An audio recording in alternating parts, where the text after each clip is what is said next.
Lillahilladzi khalaqal mauta wal hayata liyabluwana ayyuna ahsanu amala wa huwal azizul ghafur. Puji syukur kepada Allah, penguasa semesta alam, yang berkenan pagi ini membangunkan kita dari tidur kita, Bapak Ibu. Bahwa ketika kita berangkat tidur tadi malam, itu sejenak nyawa kita digenggam oleh Allah. Kalau tape recorder ngaten pause okay. Pause dulu. Lanjut ketika Allah berkenan hari ini kita diberi tambahan 1 hari kehidupan, maka kemudian nyawa itu dikembalikan kayak di replay gitu ya, di replay. Jadi makanya doanya orang bangun tidur itu gimana? Doanya bangun tidur, Alhamdulillahilladzi ahyana ba'dama amatana wa ilaihin nusyur. Segala puji bagi Allah yang telah menghidupkan kita kembali setelah sempat mematikan kita, dan kepadanya lah kita nanti akan kembali. Luar biasa ya. Jadi pagi ini mari kita ucapkan syukur alhamdulillah karena dikasih 1 hari lagi untuk kita isi dengan kebaikan. Setiap detik kehidupan itu adalah kesempatan untuk menambah kebaikan. Insya Allah seperti itu. Saya bacakan tadi surah Al-Mulk ayat 2, tapi belakangnya saya modifikasi gitu, maksudnya dengan bahasa Arab biasa ya. Alhamdulillahilladzi khalaqal mauta wal hayata. Kalau di Quran kan liyabluwakum ayyukum ahsanu amala gitu. Bahwa kehidupan dan kematian itu oleh Allah diciptakan sebagai alat ukur buat kita. Sebagai alat untuk bercermin, indikator gitu ya. Siapa di antara kita yang lebih baik apanya? Amalnya. Bukan kerudungnya, bukan mobilnya, bukan rumahnya.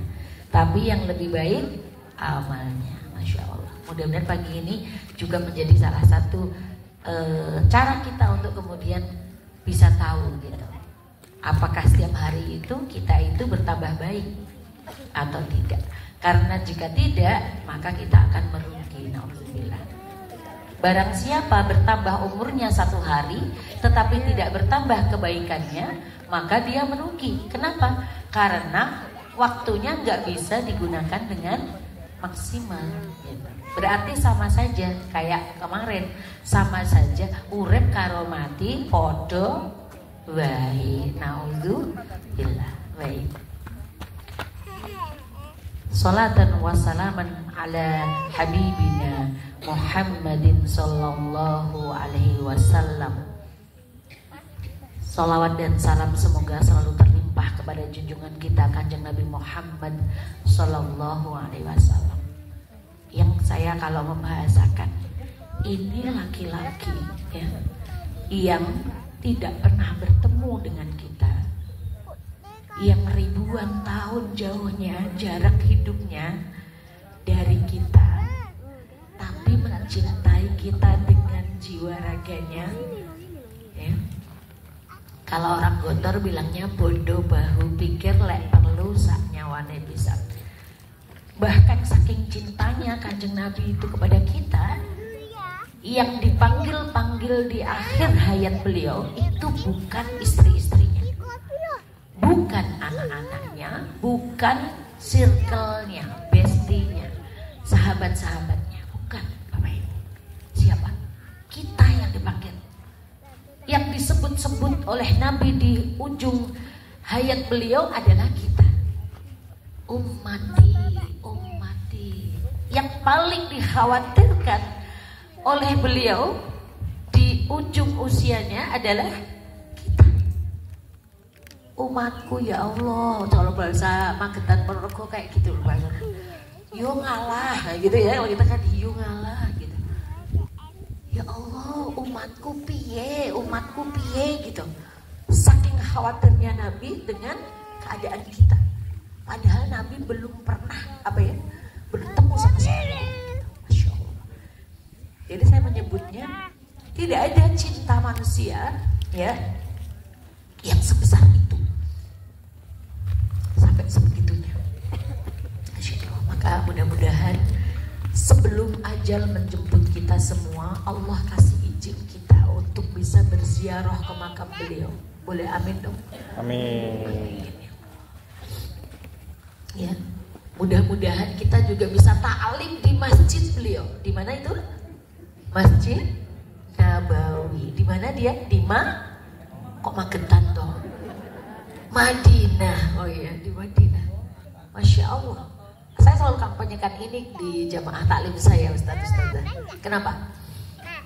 Karena berdasar pengalaman saya ke Tanah Suci, di Madinah itu, kalau di Makkah itu taklimnya nyolong-nyolong di rooftop gitu ya. Kadang sering diusir sama askar ya, sama securitynya Masjidil Haram. Atau di rumahnya Ustadz siapa gitu ya, relasinya biru biasanya gitu.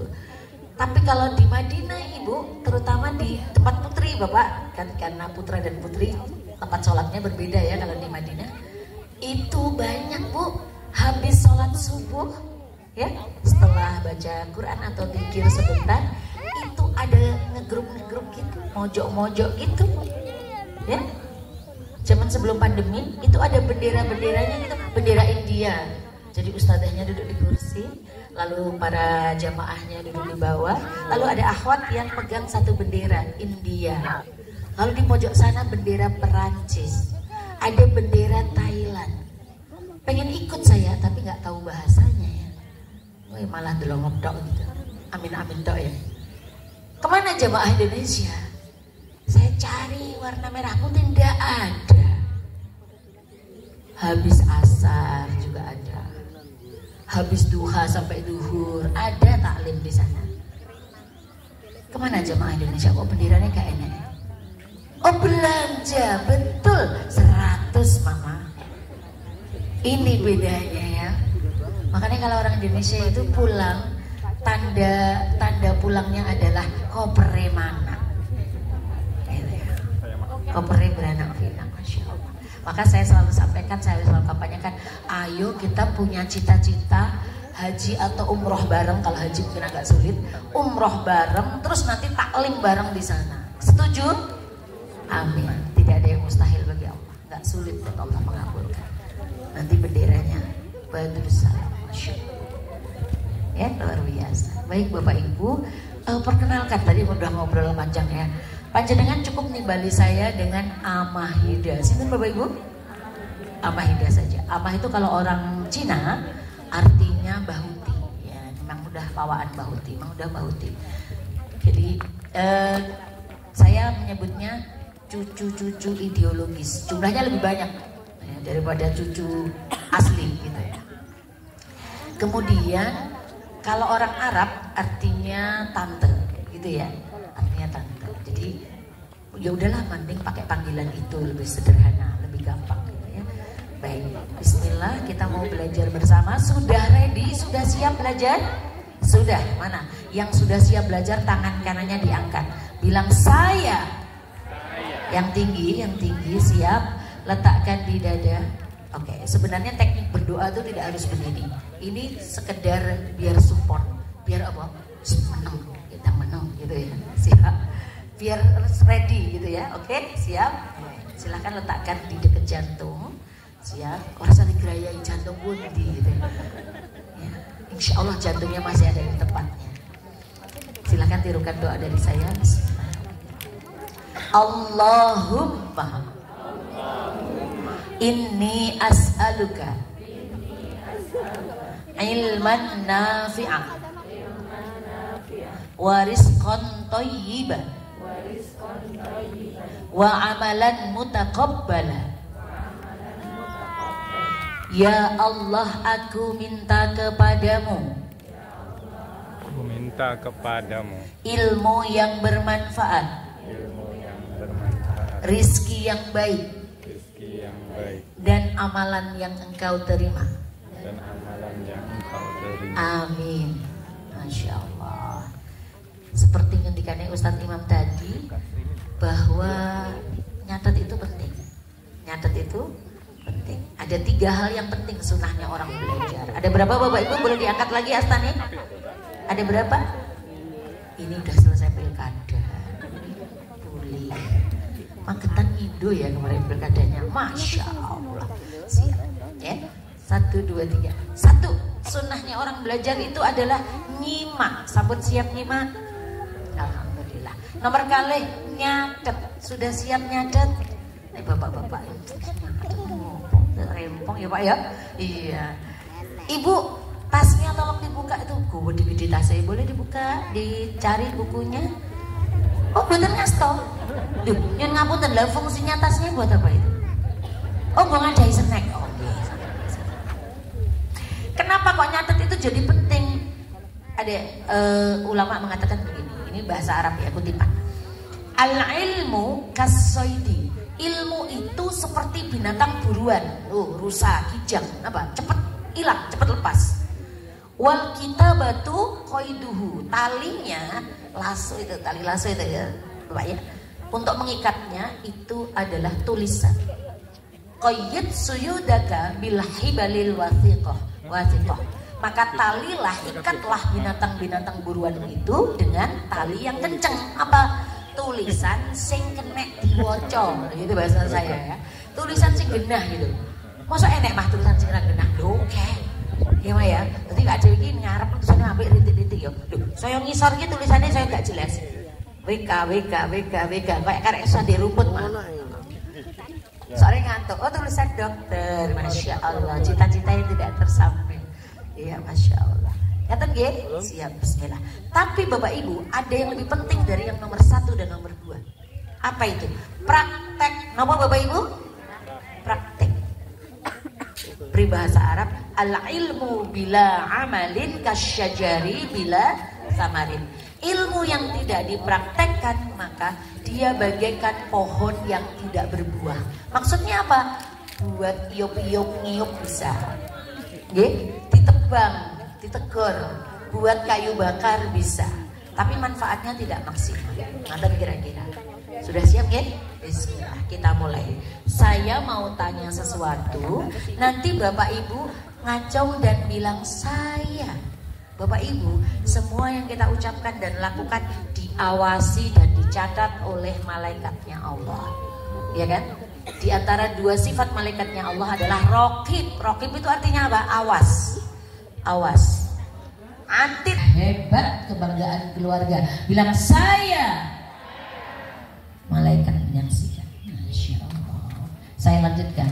Bapak Ibu, siapa yang hari-hari ini sudah mengakui, menyadari, menginsyafi bahwa ngomong anak sekarang itu ternyata tidak gampang, banyak dramanya, dan bahkan mengancam kewarasan kita. Semoga Allah tolong untuk berobat. Betul? Nah, kita orang tua kalau ada kesadaran PR ku ki oke. Ini orang tua semua nggih? Siap.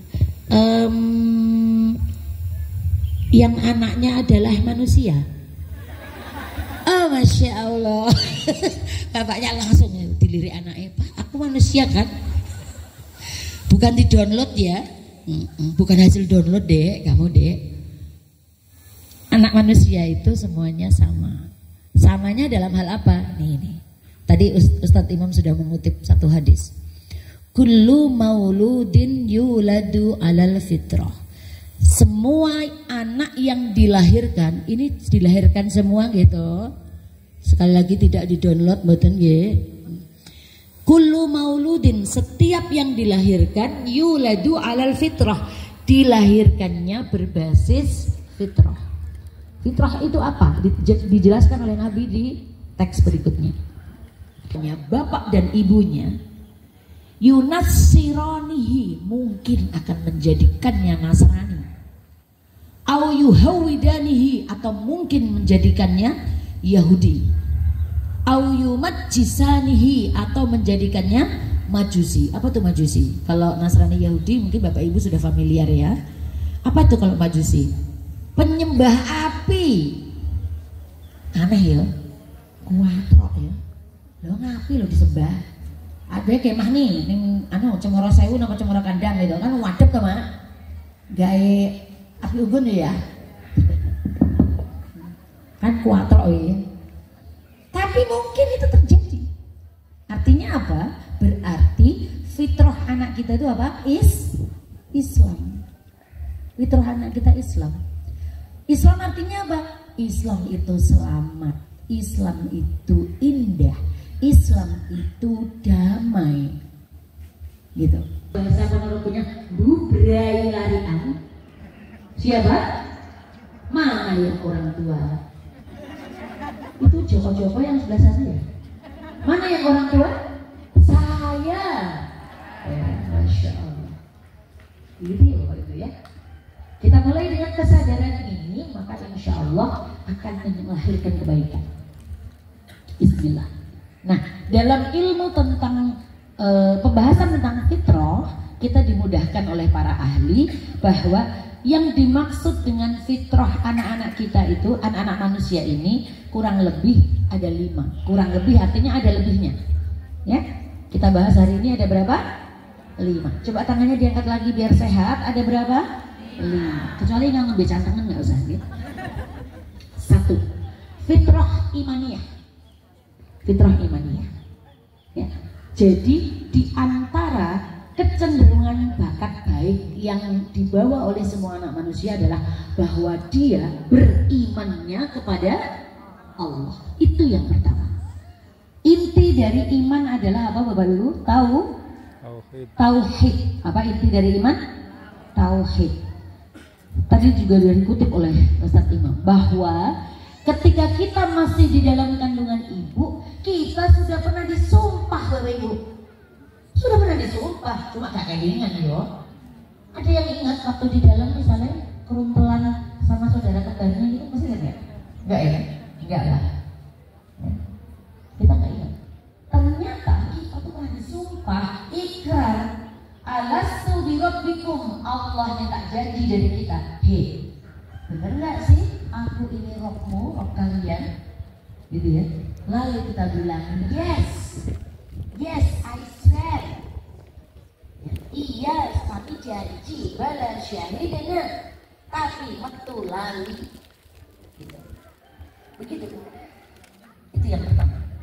Maka sebenarnya Bapak Ibu, semua anak manusia itu termasuk tadi yang ketika keluar kemudian dia menjadi Nasrani, Yahudi atau Majusi atau nauzubillah yang lainnya, maka sebenarnya semua anak itu punya bibit iman dalam dirinya. Buktinya apa? Contoh.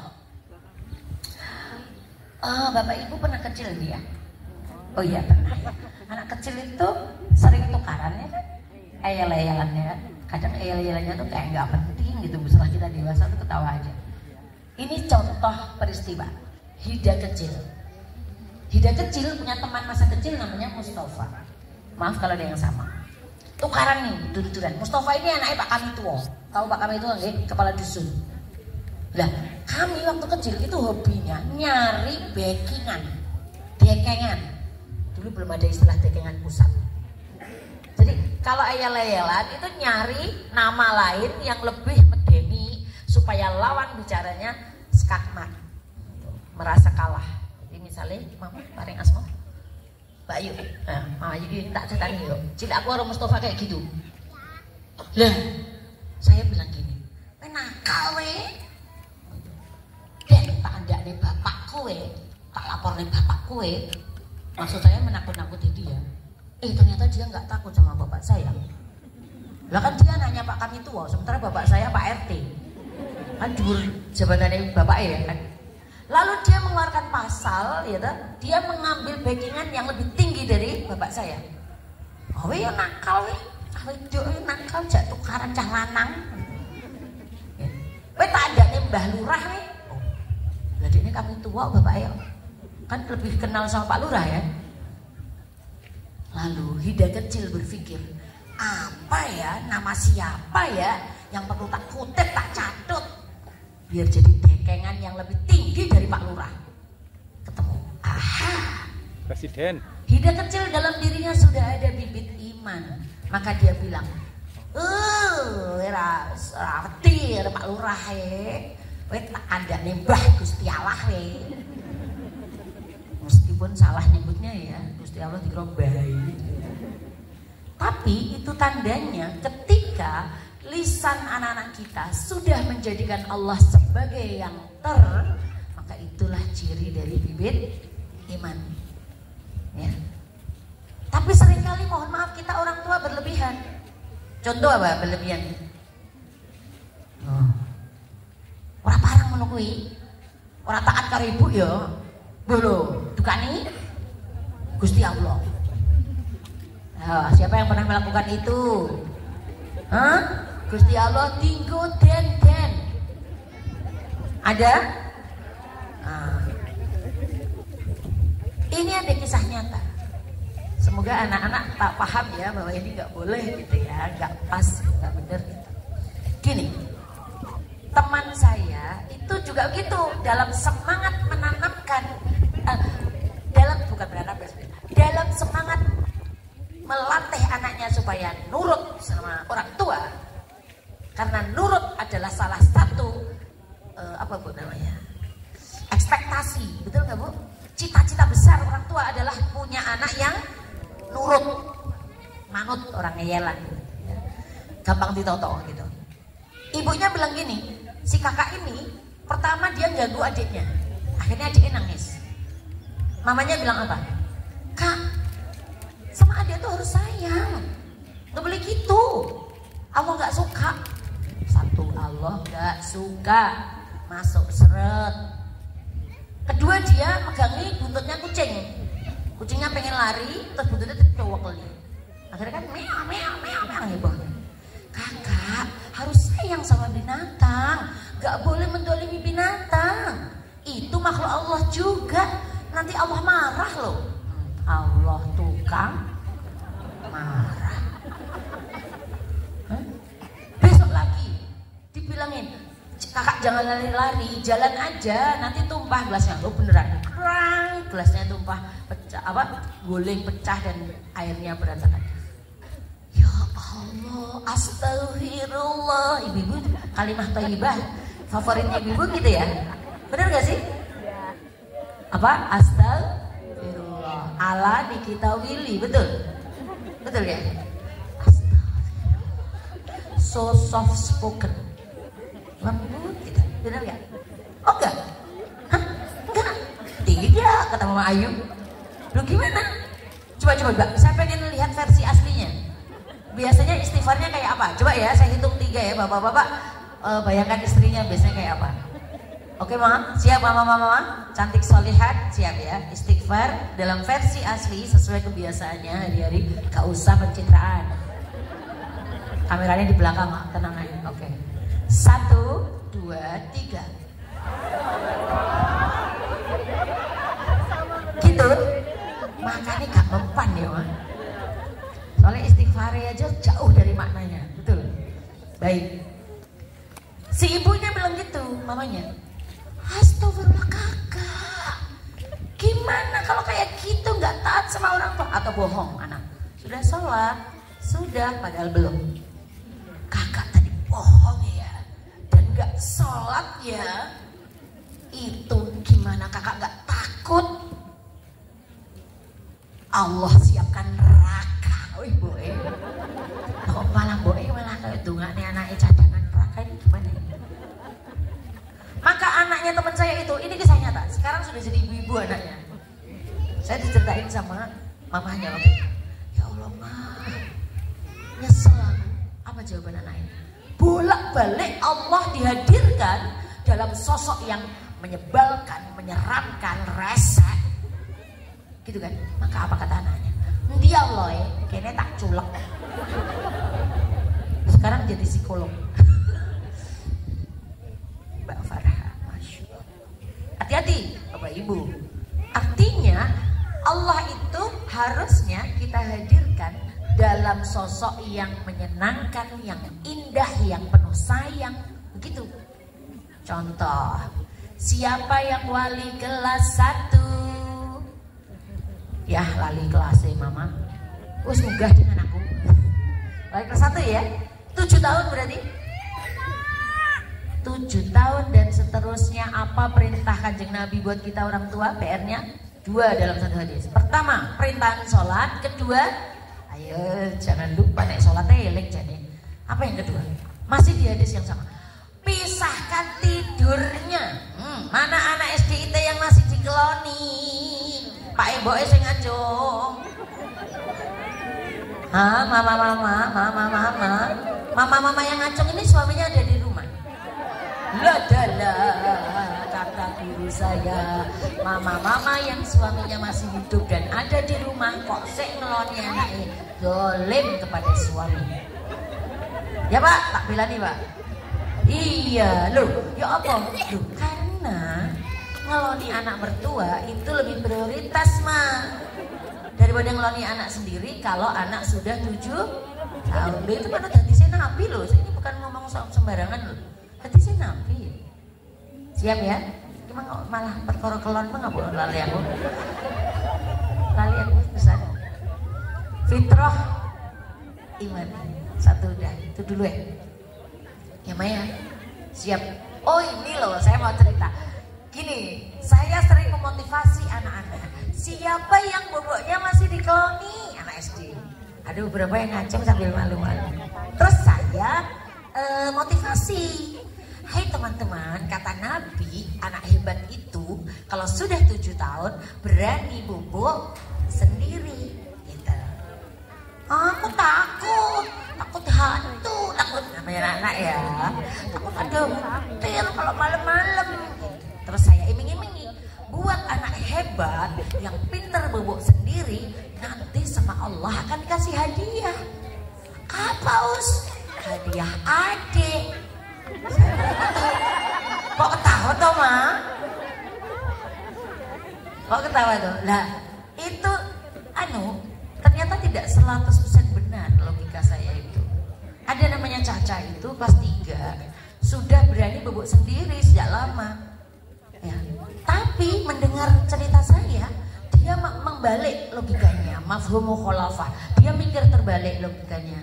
Dan itu ciri anak cerdas. Dia pulang bilang ke mamanya, namanya Mbak Leni Mariati. Mbak Leni habis itu yang komplain ke saya, Us, kemarin Ustazah aku tuh cerita ke Caca, kelasnya Caca tuh, kalau pinter bobok sendiri nanti sama Allah dikasih adik. Iya, itu Caca kan udah pinter bobok sendiri dari lama. Masuk pulang dari sekolah malah bilang gini, Bunda, aku nanti malam bobok sama Bunda lagi aja deh. Loh kenapa? Kata Amah kalau bobok sendiri nanti dikasih adik loh, aku belum pengen punya adik loh. Nah ini salah ya sayanya. Kata Mbak Leninya, Caca, yo panggah najan kamu bubuk karo Bunda, yo panggah rung adik wong ayahe ning Korea. Gitu. Sampun nggih? Jadi hati-hati. Ketika kita membelajarkan keimanan ini, menyuburkan bibit iman pada anak-anak, maka jangan sampai keliru. Ngerti nggih? Fitrah yang kedua, namanya fitrah ubudiyah. Apa itu?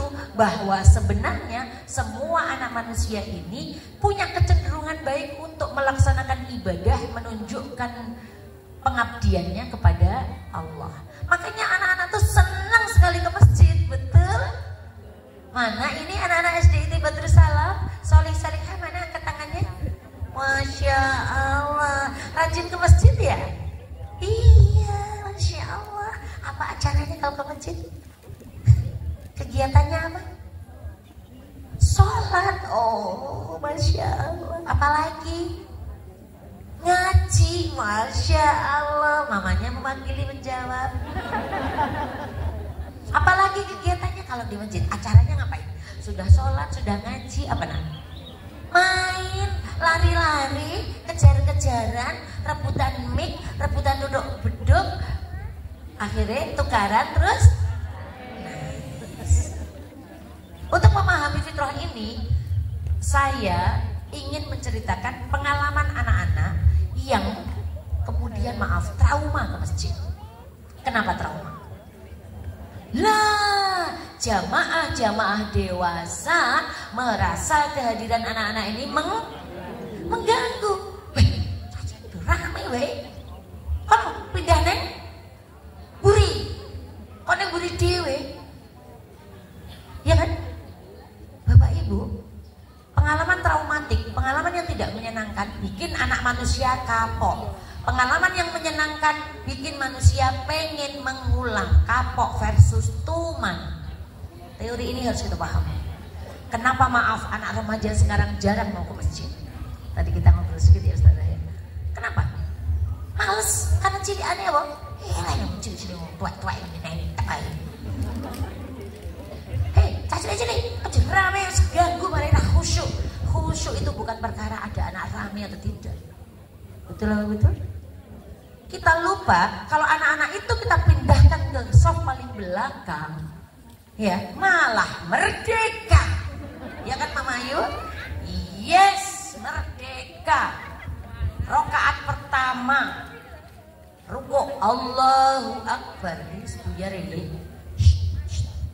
Deloken ya. Sing bokongnya semok kayak buah gue. Sing sarungnya ngebir kayak Astor kan, Bapak. Buyar sudah. Ada pesan salafus sholih bilang begini, waspadalah, jangan sampai datang satu masa di mana masjid kalian sepi dari suara gelak tawa anak-anak. Gelak tawa itu apa? Jegigian.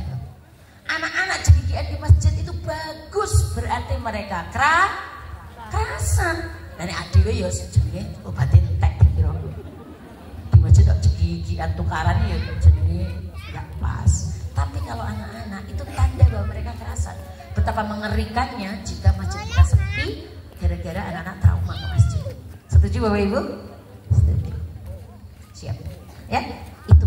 Mari kita jadikan rumah kita ramah anak, masjid kita ramah anak, majelis kita juga ramah anak. Ini luar biasa. Kita beri tepuk tangan buat anak-anak hebat kita. Anteng banget ya. Oh lagi ngopi soalnya. Oh Masya Allah. Kopi apa teh itu ya? Iya Masya Allah.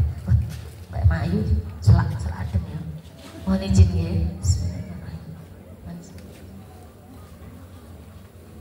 Masya Allah, alhamdulillah. Siap, kita lanjutkan.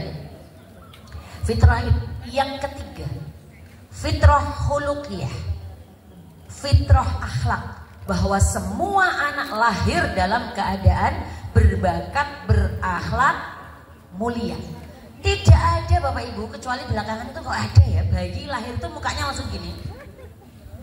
Delok wajah bapaknya itu gini. Pak, buat dicukur brengose.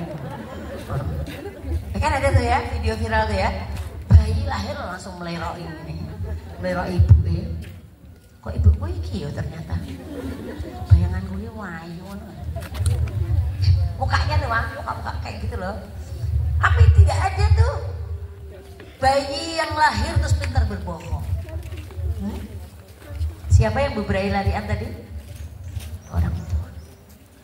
Saya ada pengalaman. Jadi Bapak Ibu, saya menyebut diri saya ini ibu akselerasi. Kelasnya akselerasi. Kenapa? Saya menikah dengan Dude Herlino. Duda maksudnya. Duda. Sudah bawa anak. Bukan Dude Herlino. Saya ada Duda, bawa anak, sudah punya anak. Nah, saya berkenalan dengan calon suami waktu itu tanggal 7 Juli. Pas milad saya. Lalu ketemu lo langsung jak rabi ini konsepnya. Mungkin saya waktu itu begitu memikat strumnya 220 volt kan. Jadi Pak Sarengat, oh ya perkenalkan namanya Pak Sarengat. Pak Sarengat itu ketemu langsung ngajak nikah. Pokoknya kalau mau Mbak Ida mau saya ajak nikah sebelum Ramadan. Loh, waktu itu loh Rojab pekan terakhir. Ya kan sensasi tenang. Terus, tapi kok saya mau ya? Ya nggak tahu lah ya. Pak, enggak sih, Pak kesetrum, enggak juga ya. Belum ada kerkernya saya ke Pak Saringat. Tapi Pak Saringat itu memang sudah memenuhi kriteria. Saya waktu itu cuma nulisnya 4. 1, tertib sholat. Kayaknya gak sanggup aku nek dibujuk salatnya bolong-bolong itu susah ya. Kemudian yang kedua tidak merokok karena saya tidak suka baunya. Kemudian yang ketiga tidak berkumis. Maaf, ini personal preference, personal taste, selera pribadi. Karena saya trauma. Bapak saya berkumis di Ngawi, itu kalau nyium itu geli. Maka saya menulis tuh di CV saya bahwa kriteria calon suami yang saya inginkan nomor 3 tidak berkumis. Dan datanglah Pak Saringat waktu itu berkenalan tidak berkumis, Mak. Iya. Tapi ternyata setelah menikah saya lihat foto-fotonya, loh kok kumisen? Jadi karena dia baca CV saya itu terus dicukur kumisnya. Lalu nomor 4 mensupport kegiatan saya karena saya keluyur gitu kan, nah gitu. Alhamdulillah. Nah, kami menikah tanggal 5 Agustus, 29 hari berikutnya miladnya Pak Saringat. Nah, Pak Saringat kan Pak Guru SD. Besoknya tanggal 6 Agustus, Kecamatan Sukorejo Karnaval Agustusan. Anak saya bilang gini, Mama,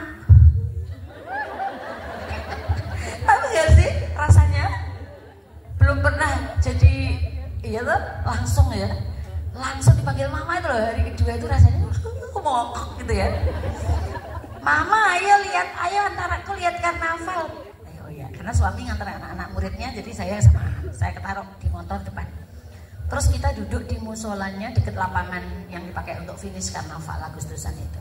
Pas saya duduk-duduk santai sama si Tole itu, datanglah ibu-ibu setengah baya mendekati saya. Mbak, sampean ibu Tole itu? Nggih, Mbah, saya gitu. Dengan bangga ya. Ternyata mbahnya bilang apa? Tepangaken, kula Mbah Sukini, bulik saking almarhumah Ibu Tole. Gimana tuh kira-kira? Kalau mongkok itu kayak gembos gitu ya jadinya.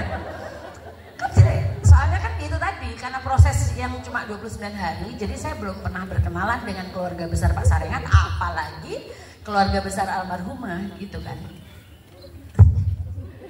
Dedek tepangaken Mbak Uti, saya Hida aslinya Ngawi gitu. Oh nggih, terus Mbah Sukini tanya ke anak saya. Dan disinilah mulai pembelajaran parenting saya dapatkan. Mbah Sukini tanya, Le, ini ibu baru toh Le? Apa jawaban anak saya? Duduk loh Mbah. Rasanya jantung melorot ke sini Mbak. Duduk loh Mbah, bukan loh Mbah. Mbahnya tanya, loh lah siapa? Ini Mama. Balik nih ya Mas. Oh halah, beda nama. Tapi mak beda sebutan. Tapi masalahnya Mbak Suki ini masih mencecar anak saya. Apa loh Le? Waduh ini bedanya ibu sama mama. Apa jawaban anak saya? Beda Mbak. Ibu ki cilik nek mama ki lemu. Pembelajaran parenting datang dengan in a very hard way, dengan cara yang sangat keras, plok gitu ya. Apa itu? Bahwa akhlak anak manusia itu mulia, salah satunya jujur. Sing sok mare ngapusi siapa? Nah, Dik, nanti sore nek Mas Agus iku lho sing sok datang ke sini nagih cicilan mama. Ngeping ratang misalnya yo. Nanti bilang ya nek mama nggak ada. Nah mama di rumah. Cak boleh ngutip ora. Anaknya bingung ya. Mas Agusnya datang. Dek ibunya ada. Anak SDIT Badrussalam kan tahu kalau berbohong dosa. Mamanya wis ngindik ning mburi lawang. Janeno ada. Tapi hati-hati Bapak Ibu. Maaf lahir batin. Benar enggak sih? Saya pernah jadi diminta mimpin lomba outbound TK. Bukan lomba outbound, lomba TK di Kecamatan Sampung, kecamatan sebelah saya. Loh, lomba mewarnai biu anak TK-nya wis ready. Iku namanya orang tua yo. Itu mlebu kalangan, masuk ke arena. Panitia, tolong Bapak Ibu silakan keluar. 5 menit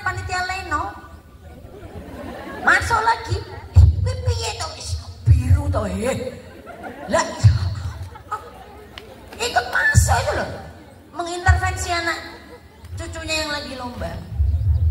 Akhirnya panitia, Bapak Ibu, jika yang masih bertahan di dalam arena Ananda kami kualifikasi laki metu kabeh. Diskualifikasi metu kabeh.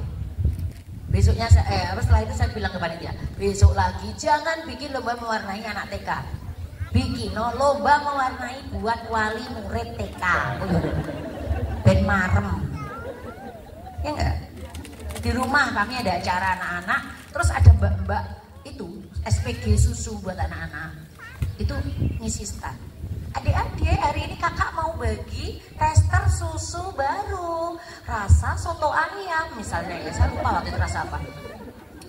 Silakan berbaris bikin kereta gantian rapi gitu. Tapi apa mbok-mboknya? Selera bagian. Bener enggak? Sing guyu kuwi. Siap. Fitrah yang keempat ini penting banget di zaman sekarang, fitrah jinsiyah. Fitrah jenis kelamin. Bahwa jenis kelamin itu dalam Al-Qur'an hanya ada Laki-laki. 3. Oh, masa 3 mah? Iya. 1 laki-laki, 2 perempuan, 3 namanya khuntha, hermafrodit. Tapi itu hanya berlaku buat yang secara lahir dia memang ada bawaan kecenderungan 2 jenis kelamin. Ini ada dalam Al-Quran, khuntha, ya. Tapi bukan yang transgender, bukan penyimpangan orientasi seksual, gitu. Nah ini yang perlu kita jaga, karena hari-hari ini yang terjadi adalah dari lahir dia udah jelas laki-laki, tapi menjadi seperti perempuan atau sebaliknya. Naudzubillah. Ini yang perlu kita jaga. Maka dari kecil salah satu pembelajaran jenis kelamin yang sangat yang harusnya bisa kita letakkan paling awal adalah apa? Belajar menutup aurat. Oh nek laki-laki begini, perempuan begini. Tantangannya apa? Tantangannya budaya. Coba tebak Bapak Ibu, lebih sulit mana? Belajari menutup aurat anak laki-laki atau anak perempuan? Anak perempuan, maksud sih? Anak saya laki semua, apa karena itu ya saya menganggap bahwa lebih sulit anak laki-laki? Laki-laki. Ternyata anak laki-laki, Bu. Saya orang sosiologi, ya, studi saya membuktikan bahwa budaya di masyarakat kita bahwa apa? Cah lanang kuwi maaf, undul-undul metu bar mandi, gak popo, ya kan? Sementara anak bayi perempuan dari kecil meskipun maaf roknya pendek, pakai pempesnya kelihatan, diapesnya kelihatan, kayaknya dikudungi. Betul apa betul? Betul. Anak laki-laki banyak tuh yang pipis di luar rumah, orang biasa aja ngadepinya. Bagaimana jika itu anak perempuan? Ya kan? Ini soal apa? PR budaya. Budaya itu apa sih? Ini loh, nilai-nilai yang sudah melekat di masyarakat kita sampai kita menganggap itu benar.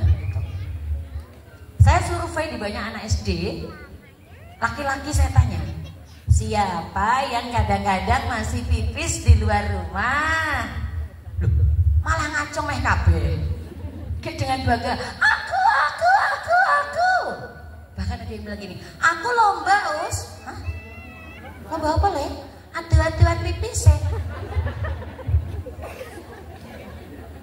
Oh ya, sudah selesai, 5 menit lagi. Siap.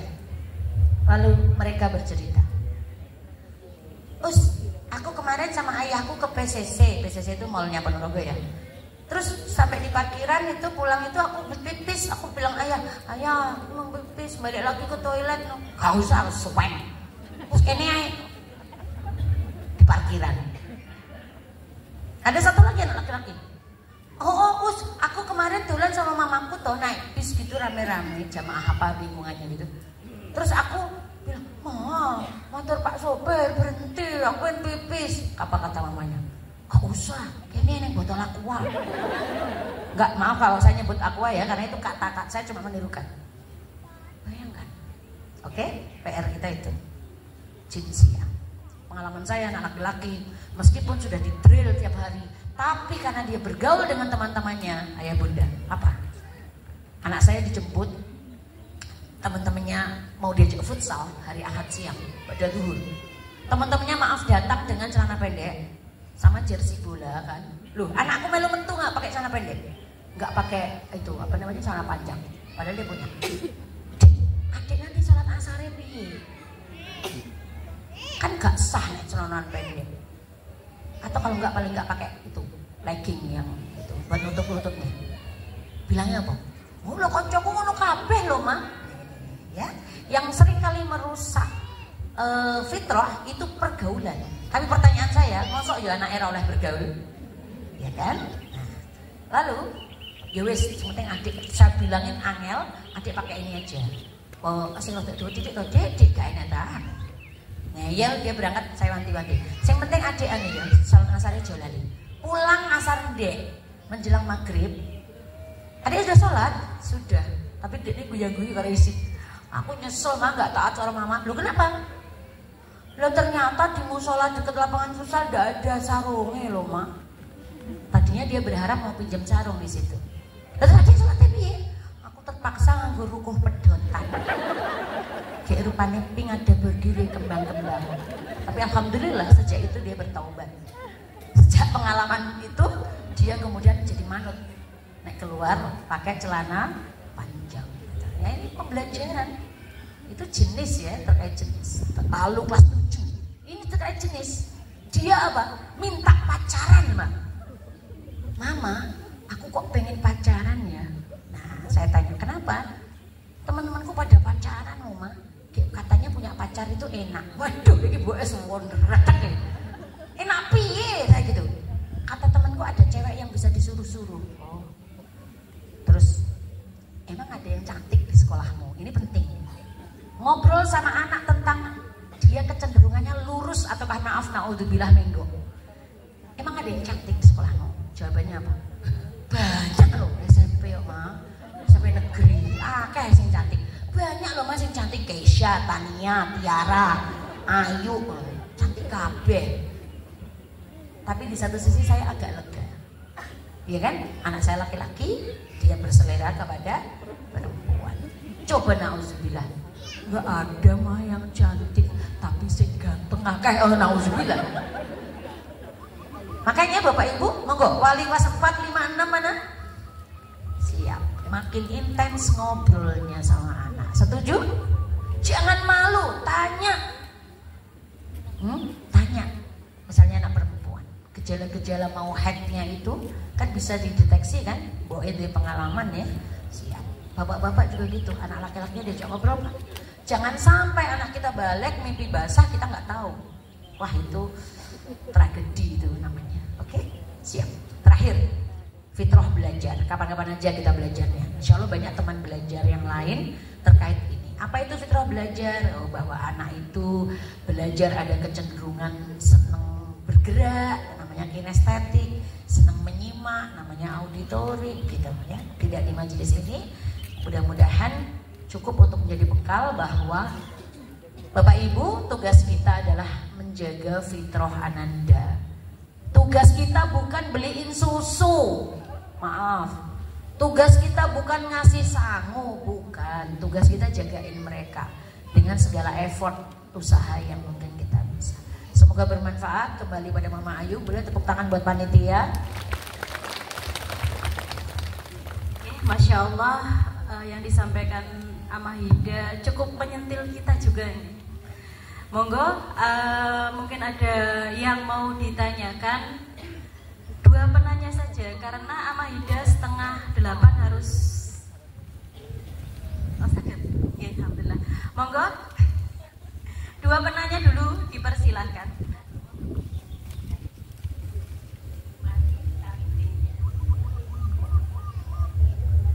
Monggo yang mau bertanya dipersilahkan, bapak-bapak, ibu-ibu. Curhat juga boleh, mungkin punya ganjalan. Monggo.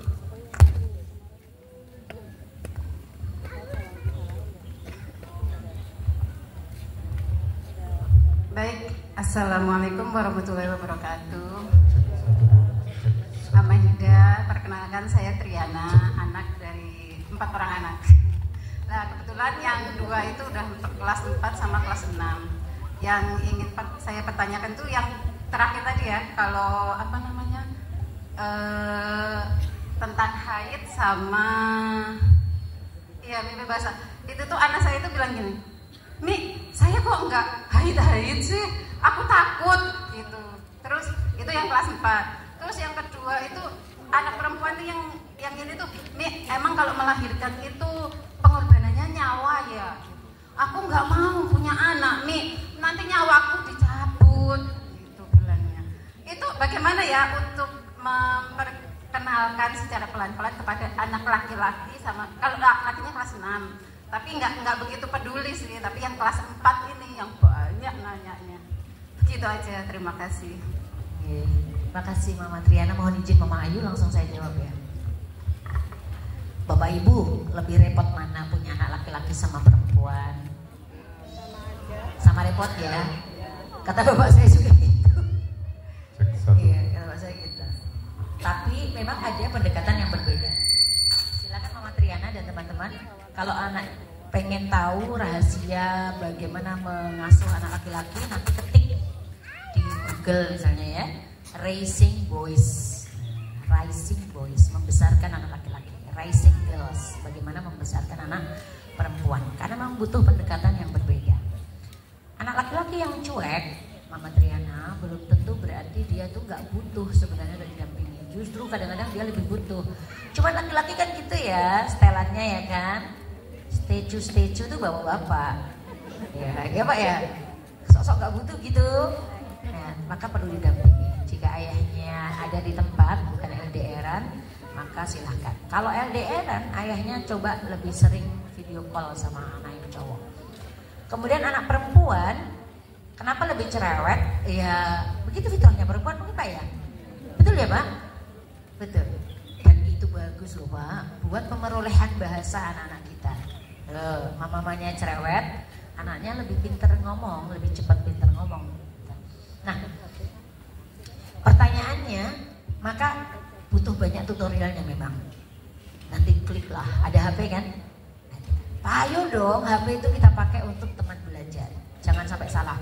Dia bukan teman penyedia hiburan, ya, tapi dia teman belajar. Kita pakai buat belajar. Contoh, jadi begini. Kenapa anak sekarang balik lebih cepat? Ini kita tak harus tahu dulu. 1 soal makanan, 2 soal tontonan. 2 hal ini mempengaruhi hormon pertumbuhan di otak manusia sehingga bekerjanya lebih cepat. Saya tebak mama-mama ini head pertamanya SMP. Ya kan, ayah-ayah mimpi basahnya SMP atau bahkan ada yang mau SMA. Tapi anak sekarang SD udah biasa. Itulah sebabnya putranya mulai worry. Dia kelas 4, teman-temannya udah ada yang head, sementara dia belum. Maka sampaikan, peristiwa head itu adalah peristiwa yang sangat personal buat perempuan. Perempuan satu dan lainnya tidak ada yang sama persis, gitu. Biar dia tuh seneng gitu. Itu adalah tanda cinta Allah kepada setiap perempuan, diberikan cara model yang sangat berbeda-beda. Cuma nanti kalau misalnya sudah SMP kelas akhir kok belum lah, monggo diperiksakan ya. Jangan dianggap bahwa bidan dokter kandungan itu menakutkan. Mama, maksud aku dibawa ke dokter kandungan, emang aku hamil apa? Nah, gitu. Ya, jadi diceritakan gitu. Kami bikin, ini Ustazah salah juga bisa nih bikin di sini kerjasama dengan orang tua yang punya background kebidanan gitu ya, atau kedokteran atau kebidanan. Jadi kami saya sebut ya, mitra kita, teman kita di SIT Kurotayun, di SDIT itu setiap hari Rabu siang kita ada namanya kajian prabalik. Cowok dan cewek dipisah. Kenapa? Ya karena itu fenomena baliknya anak jauh lebih cepat sekarang. Nah, jadi disiapkan. Nah, ada pertanyaan menarik dari cewek yang belum haid. Ama, ya, haid itu menular toh. Kamu kok tanyanya gitu kenapa? Loh, kata temenku gitu loh. Mbak itu sudah haid loh, kamu jangan deket nanti keinjek kakinya kamu ketularan haid. Bukan dok, haid itu bukan penyakit kulit. Penyakit kulit nular gitu. Tapi saya senang kalau anak-anak bertanya seperti itu. Ya, bertanya seperti itu. Ketika kita menyampaikan bahwa kenapa laki-laki dan perempuan dalam Islam itu dibatasi sekali pergaulannya, itu kami sampaikan. Ada anak yang bertanya, Amah, iya, apakah kalau dicium cowok itu bisa hamil? Bersiaplah orang tua untuk menghadapi pertanyaan macam ini. Ketika SD kelas 1, anak saya pulang, Mama, itu teman-temanku udah pada punya adik loh. Aku belum dewe loh. Terus gimana? Nanti tanggal muda beliin adik yo. Karena konsep di rumah kami kalau minta apa saja diminta bersabar menunggu tanggal muda. Akhirnya minta adik pun tanggal muda. Dia menyebut nama sebuah toko terdekat.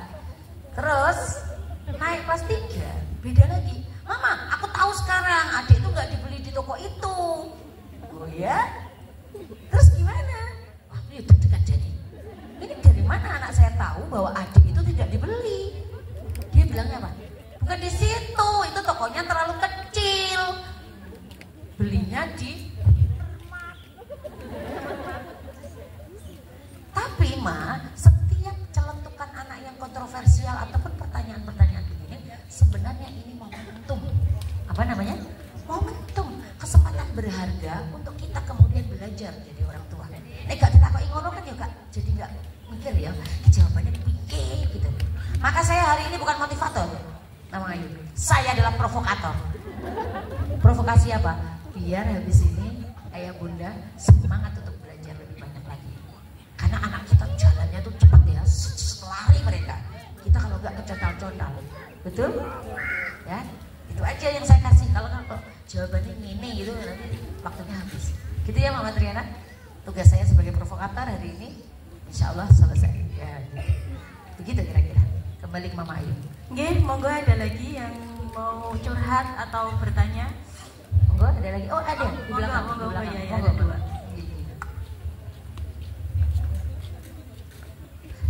Satset dan Masya Allah. Ditungguin situ aja dulu Mama Ayu. Oke. Oh iya. Oh ngatan, boleh nanti lanjut deh. Oke. Assalamualaikum warahmatullahi wabarakatuh. Terima kasih ya Maida, materi luar biasa. Saya seorang umi dengan 2 putra yang luar biasa juga gitu ya. Putra saya yang pertama itu dia bersifat lemah lembut gitu ya. Orang-orang bilang wah kayak abinya gitu ya. Yang kedua itu luar biasa, jadi wong itu kayak uminya, enggak apa-apa seperti itu. Memang harus berbagi gitu ya. Nah, kebetulan yang satu sudah remaja, udah SMA, yang kecil mau SMP juga gitu ya. Mungkin saya tuh bukan tipe orang yang bisa lemah lembut gitu ya. Kadang itu ya lemah lembut di saat mungkin nek wong Jawa ngarani pas eleng gitu ya. Bukan. Untuk perlakuan anak-anak itu kan beda seperti itu ya. Tetapi yang terjadi itu kadang saya tuh lupa gitu ya. Kadang anak saya yang pertama itu pas dia nyapo gitu, saya tuh saya perlakukan seperti anak saya yang kedua. Nah, anak kedua itu kadang anak kedua saya kayak apapun karena kita sehari 20.000 kata kan biasa. Dia tuh sudah tahu punya seperti itu. Tapi anak saya yang pertama sering kali nggak menerima dengan saya seperti itu gitu. Yang kadang saya tuh sering diskusi sama abinya. Ayo Bi kita bagi piye pengolahan anak-anak ini kita bagi seperti itu ya. Ya pertanyaan saya itu gimana kita sebagai yang memang tadi disampaikan kita harus belajar ya, tetapi di saat kita itu pas eleng kita tuh bisa mempraktekkan, tetapi di saat kita nggak eleng gitu ya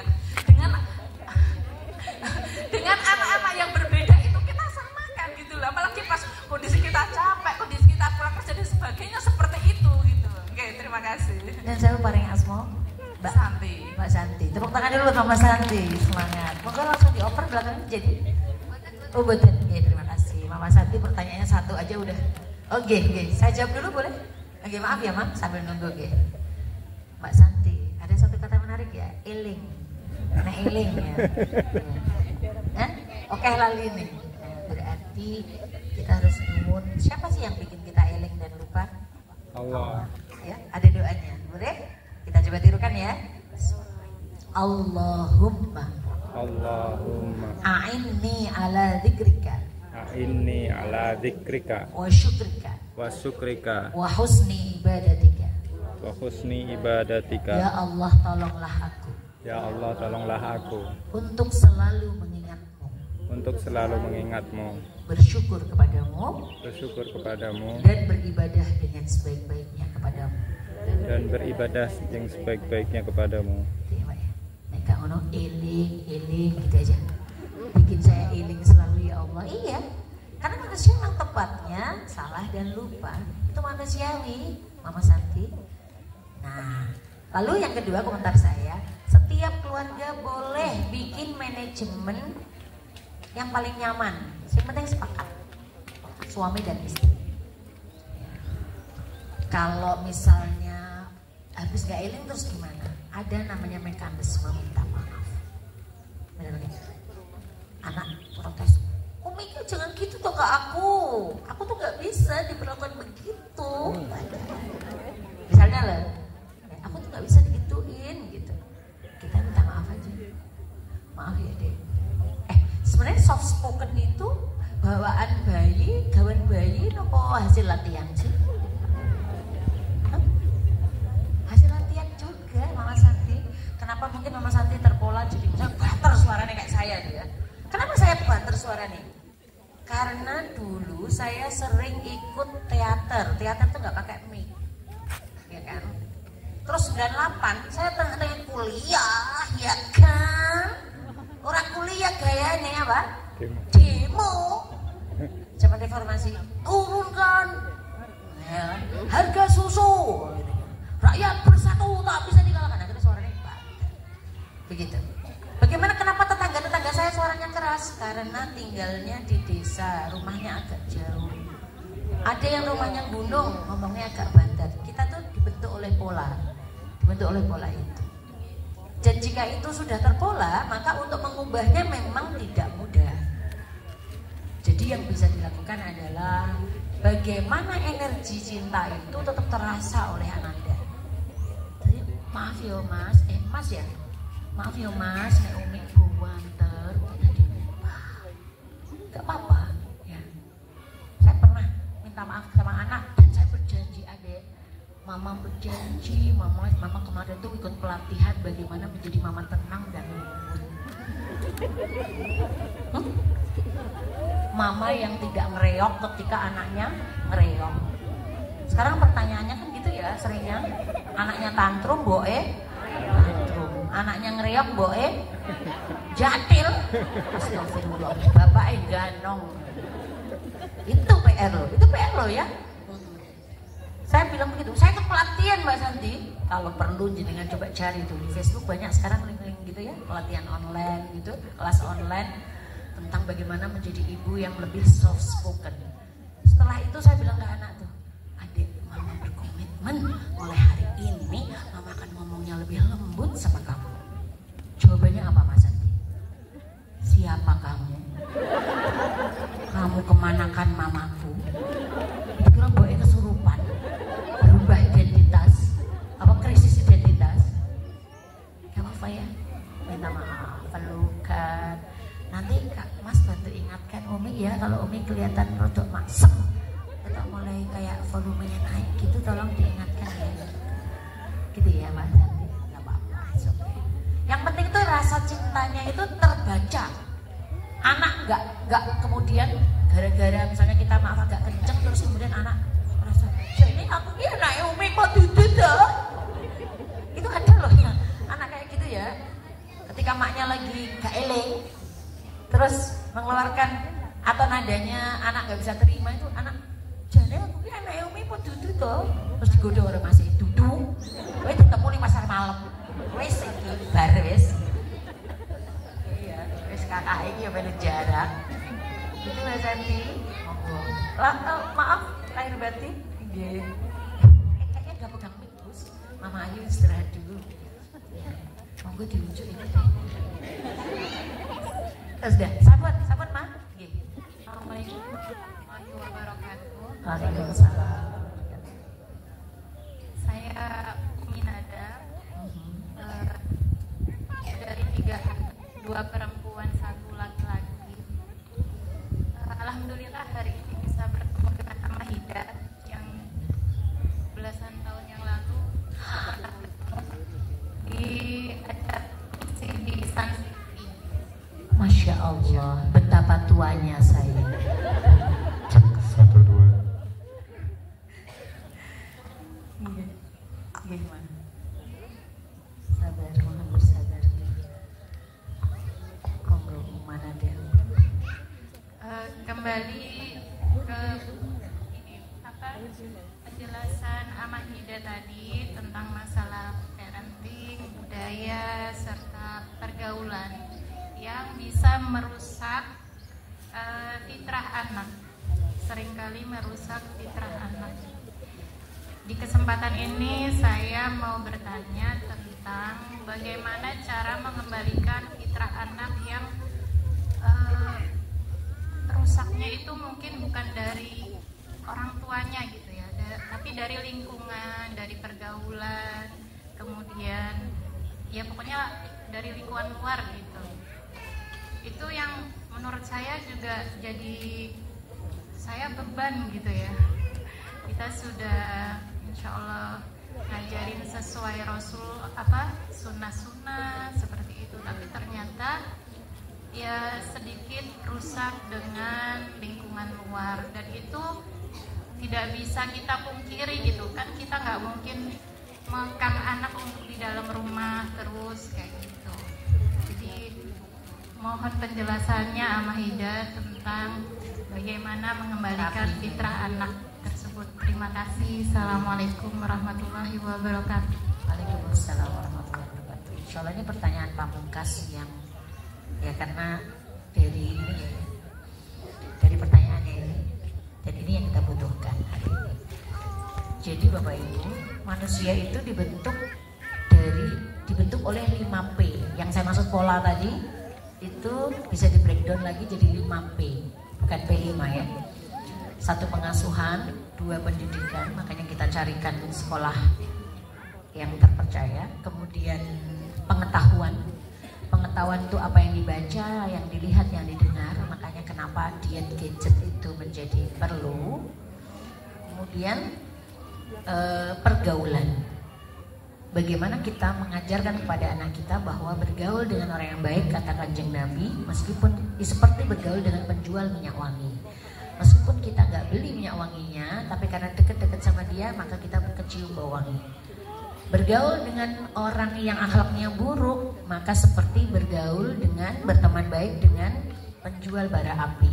Meskipun kita nggak beli, tapi karena deket, boleh jadi bau sangit, boleh jadi kita kena lamesnya, kerudung kita bisa bolong-bolong karena percikan bara api, misalnya begitu. Pentingnya untuk memilih pergaulan yang baik, bahkan sampai ke nanti kalau anak udah mulai agak besar, makanya itu pentingnya milih teman yang baik, termasuk teman hidup. Nah, lalu yang P terakhir adalah pengalaman. Tadi sudah sempat saya ceritakan, secara psikologis pengalaman baik akan diulang, pengalaman buruk akan bikin orang kapok. Maka pembelajaran hal baik idealnya dilakukan dengan cara yang menyenangkan, supaya jangan kebalik sampean ya. Yang baik diajarkan dengan cara yang traumatik, sedangkan yang buruk seringkali orang itu ajarkan dengan cara yang menyenangkan di luar sana, maksud saya. Makanya saya tadi ngobrol sama Ustazah, packing untuk semua hal baik itu penting. Jadi misalnya kita punya inisiasi nih sesuatu yang baik, harus dikemas dengan cara yang bagus, menyenangkan, menarik gitu. Oke, pertanyaannya, mah nek kadung rusak piye? Saya rekomendasikan ayah bunda ikut kelasnya Bunda Eli Risman. Diketik dulu. Bunda Eli Risman ini salah satu guru kami. Beliau pendiri Yayasan Kita dan Buah Hati, termasuk gurunya Bunda Nenowa Risman. Bunda Eli Risman, semoga Allah panjangkan umurnya, sehat selalu ya, karena udah sepuh ya. Bunda Eli Risman punya kelas bagaimana mengatasi anak yang rusak gitu ya. Nah, salah satu yang saya kutip, Mama, ini bisa kita ikhtiari. Namanya adalah doa dan tirakat. Saat jalur darat padat dan terhambat, maka saatnya kita tempuh jalur langit. Saya pernah silaturahim ke tim penggerak PKK sebuah desa di Selaung Ponorogo. Desanya namanya Jelek Gundik. Gundiknya. Tapi Pak Lurahnya, Pak Kadesnya itu seorang ustadz di Pondok Anisalah. Beliau memberikan sambutan, Masya Allah. Pak, itu buat saya. Persis sama seperti tips yang diajarkan Bunda Eni Risman. Apa itu? Orang tua sekarang itu nggak kurang sangunya, nggak kurang duitnya untuk memfasilitasi anak. Anak mau apa nyah. Apalagi kalau ada rasa bersalah pada orang tua. Misalnya apa? Orang tua yang jauh kerja di tempat yang jauh, jarang ketemu anak. Orang tua yang qadarullah berpisah. Rasa bersalah itu mendorong orang tua jadi memfasilitasi anak berlebihan. Gak kurang. Apa yang kurang? Doanya. Apa yang kurang? Tirakatnya. Maka mumpung ketemu saya kampanyekan, ayo kita tirakati anak-anak kita. Ya, doanya buat cari nanti contoh doa agar anak terhindar dari zina. Ketika anak kita sudah mulai tahu ide yang namanya apa tadi? Pacaran. Sudah pernah dengar, tahu, ngomong gitu ya. Maka saatnya doa-doa itu kita kencang. Lalu tirakat. Orang tua kita dulu tirakatnya apa? Contoh tirakat. Puasa. Bagaimana dengan kita? Angel. Kenapa? Kita lebih senang mukbang. Bener gak? Bahkan ada peribahasa baru, witing terus no jalaran soko kulineran. Ya, yang ngapunten. Jadi, apalagi selain puasa? Bangun malam. Masya Allah, ini ayah-ayah ini wajah-wajahnya ini penggemar bangun malam kayaknya. Oh iya dong, apa acaranya Pak? Oh, nobar Liga Inggris, Manchester United, apa kabar Pak? Ya, bayangkan, mama-mama muda, kenapa seneng bangun malam? Flash sale. Siap-siap, bentar lagi 88. Maaf, bener nggak? Siap? Bahkan ini ada satu tips yang saya sudah praktekkan dan alhamdulillah it works, berhasil. Nanti dicoba ya. Ayah bunda mampu untuk menundukkan anak rewel. Apa judulnya? Menundukkan anak rewel. Putranya pernah rewel? Ya, pernah anak manusia. Ya, siap. Menundukkan anak yang sedikit ada gangguan perilaku atau penyimpangan perilaku menurut kita. Itu tipsnya adalah namanya suwuk syariah. Suwuk syariah. Gimana itu? Jadi jangan disuwukkan, nauzubillah. Kita yang nyuwuk sendiri. Dengan kekuatan yang Allah berikan, otoritas kita sebagai orang tua. Doa kita insya Allah manjur. Malam bangun, kalau mama sedang tidak haid, wudu, sholat sunnah 2 rakaat. Ayah gitu juga. Kata ustadz saya, terserah sholat tahajud. Tahajud itu bagus, menajamkan ini. Asyaddu wa aqwamu qila, bikin kata-kata kita tuh lebih tembus gitu. Oke, nasihat kita. Kemudian kenapa kita pilih di sepertiga malam terakhir? Asumsinya anak sedang tidur pulas. Para ahli neurolinguistik program mengatakan otak manusia yang sedang tidur pulas itu namanya dia gelombangnya gelombang alfa. Gelombang alfa itu dia bisa mendengar tapi nggak bisa bantah. Bukankah ini idaman kita? Soalnya nek percaya melek dituturi, ya kan? Lalu tadi ya sholat sunnah, kemudian bacakan ayat-ayat Al-Quran yang kita hafal. Mama Ayu hafal apa? Yasin, Nuju Yasin, Kedawan, setelah anak tangi, pilih yang pendek yang favorit jenengan. Oke, tiup ubun-ubunnya, lalu disampaikan pesan-pesan positif. Kakak, nggak lagi hobi main game ya. Kakak, nggak ada ya pacaran. Dosisnya ringan, tapi setiap hari. Alhamdulillah ada perubahan yang sangat besar ketika anak-anak saya mengalami, kalau saya nyebutnya penyimpangan perilaku. Penyimpangan perilaku. Alhamdulillah berhasil. Mungkin ayahnya bertanya, Mah, ini nek nundukkan istri rewel bisa apa enggak? Saya enggak tahu. Jangan coba aja, terus nanti testimoninya dibagi ke grup wali murid. Datang ya. Terima kasih. Tepuk tangan buat panjenengan semua. Mohon izin pamit Mama Ayu ya. Siap. Terima kasih untuk semua respon dan sebagai tanda cinta saya itu bahasa cintanya adalah giving a gift. Saya senang ngasih hadiah. mohon maju ke depan. Tadi yang ganteng 2 anak-anak santri, yang ganteng 2, yang cantik 3. Tak ingat Wiro. Oh iya 5. Ayo maju. Yang ganteng 2. Uti kasih hadiah. Ayo itu ada temannya loh. Ada temannya loh. Ada temannya. Yang ganteng 2, yang cantik 3. Wes kalah cepet, maaf. Aduh. Oke, begini. Hop.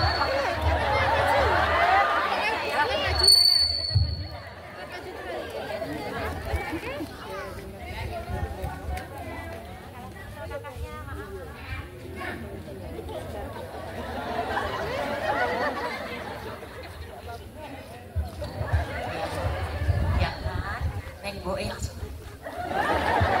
Putih dia jadi.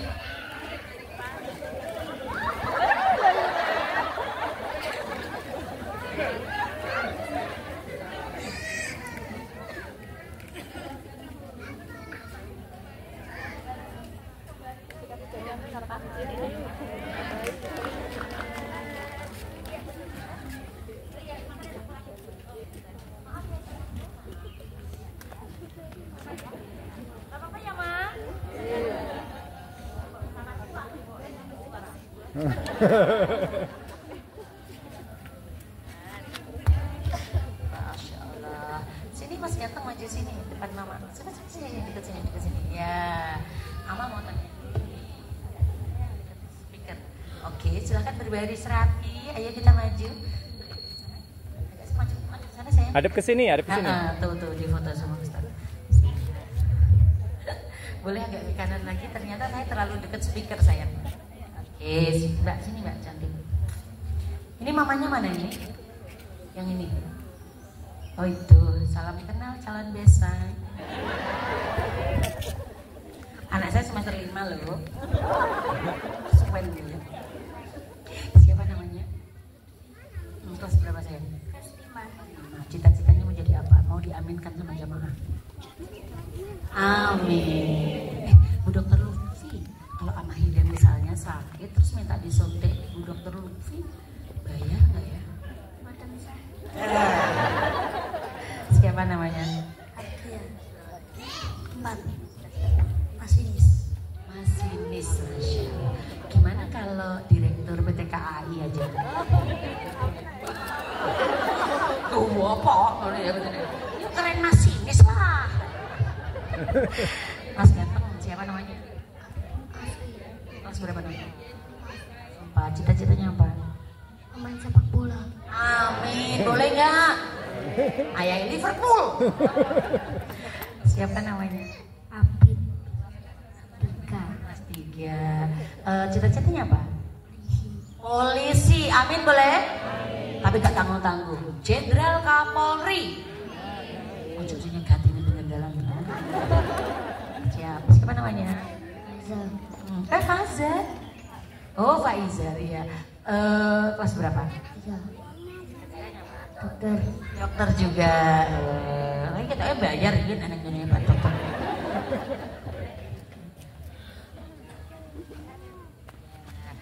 Ini teriring doa dari saya. Semoga semua yang rawuh Allah izinkan haji dan umroh bersama keluarga. Makanya kreseknya ada tulisannya oleh haji. Kreseknya tok.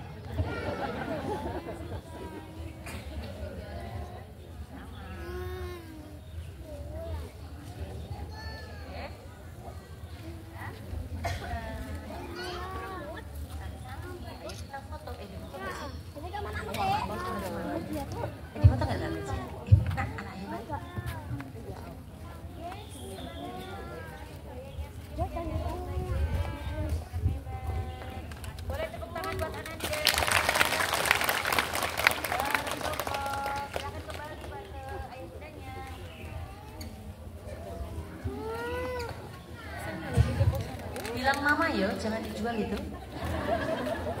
Mohon maaf lahir batin Bapak Ibu, nama gue silaturahim nanti lanjut dengan media yang kita punya.